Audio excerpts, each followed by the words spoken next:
Hello friend, মানহি ছেলে সবাইকে স্বাগত। আজ অষ্টমী, পুজো নিশ্চয়ই সবার খুব ভালো কাটছে। আজ অনেকেই কিন্তু নিরামিষ খায়। আজ আমার বাড়িতে জল খাওয়ারে রেখেছি ছোলার ডাল আর লুচি, সাথে ছিল মিষ্টি। আমি এই ছোলার ডালের রেসিপিটা তোমাদের সাথে শেয়ার করব। ছোলার ডালটাকে আমি 2 ঘন্টা ভিজিয়ে প্রেশার কুকারে একটা সিটি মেরে নিলাম। কড়াইয়ে তেল দিয়ে গার্নিশিংয়ের জন্য আমি বড় করে কেটে রাখা দুটো নারকোলের টুকরো আর 4টে শুকনো লঙ্কা ভেজে তুলে রাখলাম।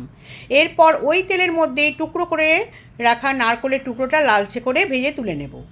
তেলের মধ্যে তেজপাতা, শুকনো লঙ্কা, জিরে ফোড়ন দিয়ে দিলাম। দিয়ে ভাজা ভাজা হলে আমি ওর মধ্যে একটু হিং দিয়ে দিলাম।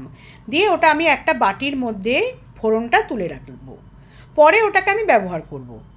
তেলের মধ্যে গ্রেট করে রাখা আদা, জিরে, ধনে, হলুদ, ভেজানো কিশমিশ, কাঁচা লঙ্কা দিয়ে নাড়াচাড়া করে আমি পরিমাণ মতন চিনি আর নুন দিয়ে দেব।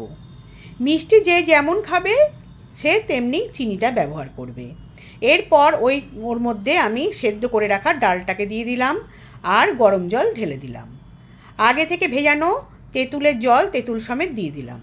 খুব ভালো করে যখন ফুটে উঠবে ওর মধ্যে ভেজে রাখা নারকেলের টুকরোগুলোকে দিয়ে দিব আর ভেজে রাখা যে ফোড়নটা সেটাও দিয়ে দিলাম। আর আগে থেকে তৈরি করে রেখেছিলাম শুকনো খোলায়ে ভেজে জিরে, সেই গুঁড়োটাকেও দিয়ে দিলাম, ঘি দিলাম। দিয়ে ওটা নাড়াচাড়া করে আমি আমার ডাল রেডি। নামিয়ে ওটা গরম গরম লুচির সাথে পরিবেশন করব। খেতে তো খুব ভালো হয়। যদি ভিডিওটা ভালো লাগে লাইক, কমেন্ট, সাবস্ক্রাইব করে দিও।